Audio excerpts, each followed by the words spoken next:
আসসালামু আলাইকুম, সবাইকে স্বাগত জানাচ্ছি ইজি পাঠশালার পক্ষ থেকে। আমি আছি নুসরাত জাহান। আমরা এসএসসি বায়োলজি সিরিজ নিয়ে হাজির হয়েছি। আজকে সেটার 4th পার্ট। চলো ক্লাসটা করি। আমরা 4th পার্টে মেইনলি পড়ব জীবের শ্রেণীবিন্যাস নিয়ে। ব্যাপারটা কেমন আসলে শ্রেণীবিন্যাস করা। তাহলে আমরা একটু বই আসি। ওকে, এখন শ্রেণীবিন্যাসে দেখা যাচ্ছে একদম প্রথমে একটা কথা আছে যেটা আসলে গুরুত্বপূর্ণ, সেটা আমাদের দাগিয়ে নিতে হবে। আজ পর্যন্ত বিভিন্ন উদ্ভিদের প্রায় 4 লক্ষ এবং প্রাণীর প্রায় 13 লক্ষ প্রজাতির নামকরণ এবং বর্ণনা করা হয়েছে। তাহলে আমাদের কিন্তু এই স্পেসিফিক যে সংখ্যাটা আছে যে কত লক্ষ, এটা আমাদের লাগবে। ওকে, তাহলে আমরা এতটুকু বুঝলাম। আচ্ছা, এখন আমরা এর পরে একটু যাই। এখন মেন কথাটা হচ্ছে এই শ্রেণীবিন্যাস করার আইডিয়াটা আসলে আসলো কিভাবে।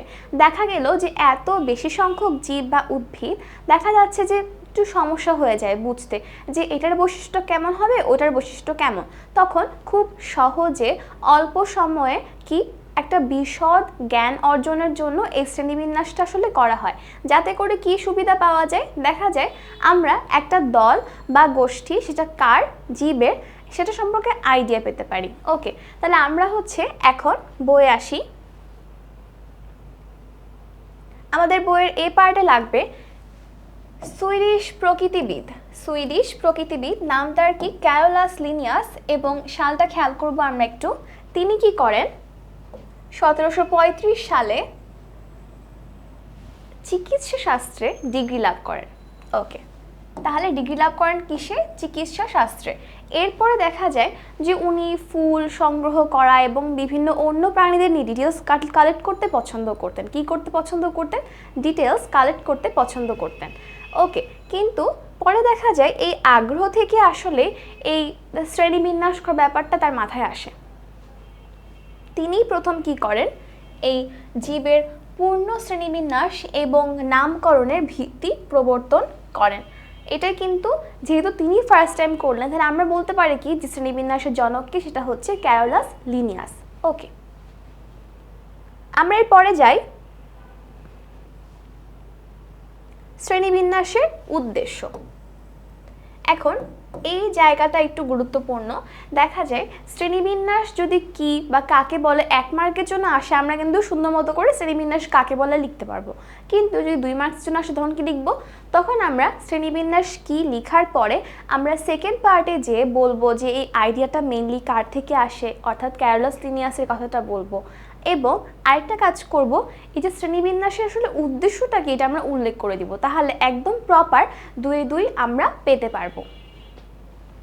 ওকে, শ্রেণীবিন্যাসের উদ্দেশ্য হলো প্রতিটি জীবের দল বা উপদল, অর্থাৎ কি গোষ্ঠী সম্বন্ধে জ্ঞান অর্জন করা, জীবজগতের ভিন্নতার দিকে আলোকপাত করে আহরিত এই জ্ঞানকে সঠিকভাবে সংরক্ষণ করা এবং পূর্ণাঙ্গ জ্ঞানকে সংক্ষিপ্তভাবে উপস্থাপন করা এবং প্রতিটি জীবকে শনাক্ত করে তার নামকরণের ব্যবস্থা করা, সর্বোপরি জীবজগৎ এবং মানব কল্যাণে প্রয়োজনীয় জীবগুলোকে শনাক্ত করে তাদের সংরক্ষণে সচেতন হওয়া।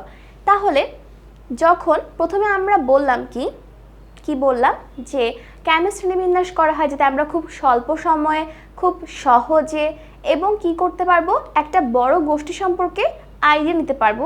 ঠিক সেই কারণেই কিন্তু শ্রেণীবিন্যাসটা করা হচ্ছে। এটা লাভ কি হবে, আমরা ইজিলি বুঝবো যে আচ্ছা আমাদের এতগুলো জীব উপকারী, এতগুলো জীব আবার অপকারী, আমাদের কি করতে হবে, এভাবে জিনিসগুলো সংরক্ষণ করতে হবে, এগুলো থেকে এভাবে আমাদের কি করতে হবে, অ্যাভয়েড করে চলতে হবে। এই জ্ঞানের জন্যই কিন্তু আমাদের এই শ্রেণীবিন্যাসটা করা হয়েছে।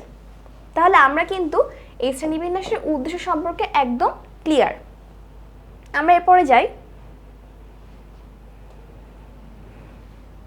ওকে, তাহলে দেখা যাচ্ছে যে আমাদের এই পার্টে আমরা কি বুঝলাম যে শ্রেণীবিন্যাসটা আসলে কি, শ্রেণীবিন্যাসটা কেন করা হচ্ছে, অর্থাৎ শ্রেণীবিন্যাসের উদ্দেশ্য এবং কে এই শ্রেণীবিন্যাসের জনক, নামটা কি, ক্যারোলাস লিনিয়াস। তাহলে আমরা কিন্তু এই পার্টটা এখানে শেষ করছি। আমরা সেকেন্ড পার্টে পড়বো সুপার কিংডম, এরকম অনেক কিছু নিয়ে। তাহলে আজকে এখানে শেষ করছি। আসসালামু আলাইকুম, ধন্যবাদ সবাইকে।